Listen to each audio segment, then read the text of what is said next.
Hey genius, welcome back to my channel. So genius, जो अपना chapter चल रहा था वो था बैंकिंग कंपनीज। बैंकिंग कंपनीज में हम करेंगे आज यूनिट नंबर 4.3 प्रोविजंस। प्रोविजन, ठीक है ना। इसका अपन करेंगे आज इलस्ट्रेशन नंबर 1। तो फटाफट से कॉपी और पेन निकालते हैं और यूनिट नंबर 4.3 को भी आसान बनाते हैं।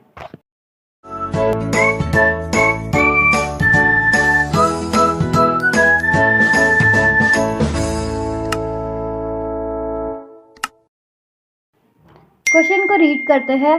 Illustration number 1, the outstanding amount funded as well as unfunded as on 31 March 2021 कितना है? 10,000 वॉज 10,000। तो टोटल आउटस्टैंडिंग अमाउंट कितना हो गया? 10,000। The realisable value of security of the same was 8,000। क्या बोल रहे हैं, समझा? 10,000 टोटल आउटस्टैंडिंग अमाउंट है, उसमें जो सिक्योर्ड पोर्शन है वो कितना है? 8,000। अब इतना सिंपल बताओ, अनसिक्योर्ड पोर्शन कितना हो गया? 2,000 हो गया। सिंपल।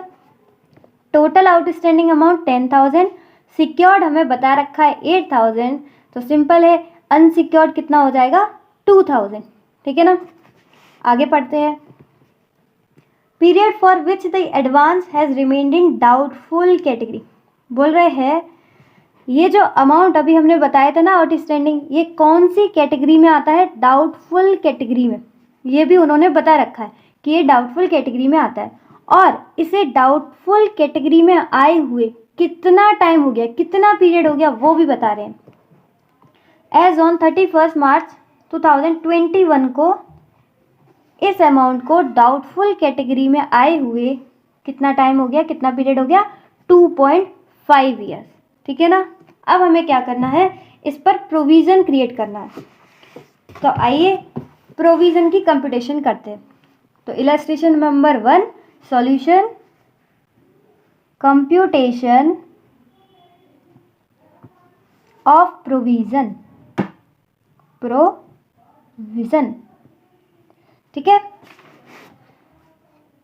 तो जिस टाइम का हम प्रोविजन क्रिएट करेंगे, कैलकुलेट करेंगे, वो यहाँ पर लिख देंगे, और एसेट की क्लासिफिकेशन क्या है वो यहाँ पर, इसका अमाउंट कितना है आउटस्टैंडिंग वो यहाँ पर, हमें कितना परसेंटेज प्रोविजन लगाना है परसेंटेज यहाँ पर लिखेंगे, और अमाउंट का परसेंटेज लगा के जो प्रोविजन एक्चुअल में आया वो यहाँ पर लिख देंगे, अमाउंट ऑफ प्रोविजन। सिंपल है फॉर्मेट, समझा? ओके, फटाफट आप भी फॉर्मेट बना लो। तो सबसे पहले अपन कब का बना रहे हैं? 31 मार्च 2021। ठीक है। Classification of assets. तो देखो, क्लासिफिकेशन हमें तो करना ही नहीं है क्लासिफिकेशन, क्योंकि उन्होंने हमें ऑलरेडी बता रखा है कि वो एसेट कौन से है? Doubtful asset. Doubtful assets. और डाउटफुल एसेट्स में दो आते हैं, सिक्योर्ड और अनसिक्योर्ड। तो सबसे पहले सिक्योर्ड उन्होंने कितना बताया था? 8,000। ठीक है। तो बताओ अनसिक्योर्ड कितना हुआ? टोटल था 10,000, सिक्योर्ड 8,000, तो अनसिक्योर्ड हो गया 2,000। सही है। अब देखो, अगर डाउटफुल एसेट है और वो अनसिक्योर्ड है, अनसिक्योर्ड वाला पोर्शन जो है, तो उस पर तो हमें पता है परसेंटेज ऑफ प्रोविजन कितना लगता है? 100%, पूरा का पूरा। लेकिन डाउटफुल एसेट्स अगर सिक्योर्ड है, उसके बाद भी 3 कैटेगरी आती है। कौन कौन सी? अपन एक बार नोट्स में देख लेते हैं। 3 कैटेगरी कौन कौन सी आती है? देखो, डाउटफुल एसेट है और सिक्योर्ड है, तो 3 कैटेगरी आती है, up to 1 year, up to 3 year, more than 3 years. और हमें क्वेश्चन में बताया था कि वो कितना है? 2.5 साल। 2.5 साल, दोबारा बोलो, 2.5 साल, 2.5 ईयर। तो इसमें तो आएगा नहीं, इसमें भी नहीं आएगा, तो वो किस में आएगा? अप टू 3 ईयर, क्योंकि सिर्फ कितने हुए? 2.5 ईयर्स। और अप टू 3 ईयर्स में कितना लगता है परसेंटेज ऑफ प्रोविजन? 40%। तो सिक्योर्ड पोर्शन में अप टू 3 ईयर्स वाला है, क्योंकि कितने साल हुए, 2.5 साल,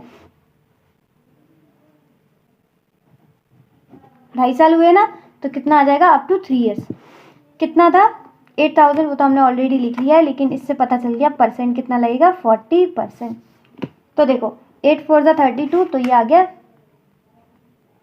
3,200, और ये तो पूरा ही आएगा, तो 2,000, टोटल आ गया 5,200। सिंपल था ना एकदम। ये कब का किया है हमने, 31 मार्च 2021। एसिड को क्लासीफाई उन्होंने खुद ही कर रखा है, डाउटफुल एसिड, और उन्होंने बताया था ये अमाउंट डाउटफुल में आया है, कितने साल हो गए इसे डाउटफुल में आए, 2.5 ईयर्स। तो यानी कि कौन सी कैटेगरी में फॉल करता है, अप टू 3 ईयर्स। और जब कोई secured portion up to 3 years में हो तो उस पर कितना परसेंटेज ऑफ प्रोविजन लगता है, 40%। तो 8,000 बैलेंस था सिक्योर्ड का, तो हमने उस पर 40% लगाया, 3,200 आ गया। अगर 8,000 सिक्योर्ड था तो अनसिक्योर्ड पोर्शन कितना होगा, 2,000। और अनसिक्योर्ड में तो हम अगेन कैटेगरी करते ही नहीं है, दोबारा से बाइफरकेट तो करते नहीं है कि कितने साल हुए, उसमें तो डायरेक्ट अपन अनसिक्योर्ड है तो डायरेक्ट अपन 100% लगा के प्रोविजन कैलकुलेट कर लेते हैं। अब देखो ये हो गया 31 मार्च 2021 का। नेक्स्ट कौन सा बनाना है, 31 मार्च 2022 का, यानी कि नेक्स्ट ईयर का। अगेन क्लासिफिकेशन ऑफ एसिड, वो तो हमें पता ही है, डाउटफुल है, हमें क्लासिफाई करने की ज़रूरत ही नहीं है। डाउटफुल एसिड, डाउटफुल एसिड में 2 कैटेगरी है, एक है सिक्योर्ड और दूसरा है अनसिक्योर्ड। सिक्योर्ड कितना था, 8,000, और अनसिक्योर्ड कितना था, 2,000। यहाँ पर बस एक छोटा सा चेंज आएगा, क्योंकि जब 2021 था, 2021 था, तब इसको कितना हुआ था, 2.5 ईयर्स। तो एक साल बाद 2022 में ये कितना हो जाएगा, 3.5 ईयर्स। कैसे, 2021 में था 2.5 साल, एक साल और हो गया तो ये आ जाएगा 3.5 ईयर्स। इस साइड में अगर लिख लेना, अगर आप भूल जाओ तो ये 3 कैसे आ गया। तो ये बताओ 3.5 ईयर्स, 3.5 साल हो गए, तो अप टू 3 ईयर्स तो आएगा नहीं, कौन सा आएगा, मोर देन 3 ईयर्स, मोर देन 3 ईयर। तो ये अमाउंट कौन सी कैटेगरी में आएगा, मोर देन 3 ईयर्स वाली में। तो देखो जब पहले अप टू 3 ईयर्स था तो हमने कितना परसेंट लगाया था, 40। अब मोर देन 3 ईयर्स है तो कितना परसेंट लगाएंगे, 100%। तो इस पर लगेगा 100%। और अनसिक्योर्ड में तो कैटेगरी करने की ज़रूरत ही नहीं है, इसमें हमें डायरेक्ट लगा देंगे 100%। 8,000 का 100% 8,000, 2,000 का 100% 2,000। तो सिक्योर्ड पर 8,000 पे प्रोविजन आया 8,000, अनसिक्योर्ड पर 2,000 पे प्रोविजन आया 2,000। तो टोटल प्रोविजन हो गया 31 मार्च 2022 का 10,000। सिंपल है, ओके। तो बस आपको इतनी ही प्रोविजन, इतना ही जो है प्रेजेंट करके आना है। चाहो तो एक नोट लिख सकते हो कि अनसिक्योर्ड कितना है 8,000, तो सिक्योर्ड हो जाएगा 2,000, क्योंकि उन्होंने हमें डायरेक्ट सिक्योर्ड नहीं दिया था ना, इसलिए डायरेक्ट अनसिक्योर्ड नहीं दिया था ना, इसलिए सिक्योर्ड दिया था और अनसिक्योर्ड नहीं दिया था।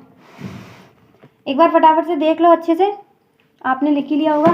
क्या क्या कंप्यूट करना है हमें, कंप्यूटेशन ऑफ प्रोविजन, एसिड को क्लासीफाई कर दिया, उसका जो अमाउंट था आउटस्टैंडिंग वो लिख दिया, प्रोविजन कौन सा परसेंट लगाना है वो लिख दिया, और इन दोनों को इंटू करके इनका परसेंट निकाल के अमाउंट ऑफ प्रोविजन कितना करना है वो निकाल दिया।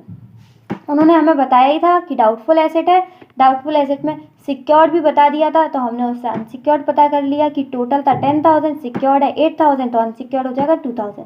फिर हमें बस एक और काम करना है, उसको कैटेगराइज करना है, सिक्योर्ड में कौन सी कैटेगरी में आएगा, up to 1 year, up to 3 years या मोर देन 3 ईयर्स। तो इसको 2.5 साल हो गए थे तो हमने लिख दिया था यहाँ पर अप टू 3 ईयर्स, और यहाँ पर उसको 1 साल और हो गया यानी कि 3.5 साल हो गए, तो हमने यहाँ पर कर लिया मोर देन 3 ईयर। उम्मीद है आपको बहुत अच्छे से समझ में आया होगा, क्वेश्चन भी समझ में आया होगा और उसकी प्रेजेंटेशन भी समझ में आई होगी। तो इसको मुझे बताने के लिए एक बार कमेंट सेक्शन में ज़रूर कर देना। सब्सक्राइब तो कर दिया होगा एंड वीडियो हेल्पफुल है तो लाइक भी कर दो। चलिए इसी के साथ मिलते हैं नेक्स्ट वीडियो में। इसी तरीके से खुश रहिए, मुस्कुराते रहिए। मिलते हैं नेक्स्ट वीडियो में, तब तक के लिए bye bye, be happy always.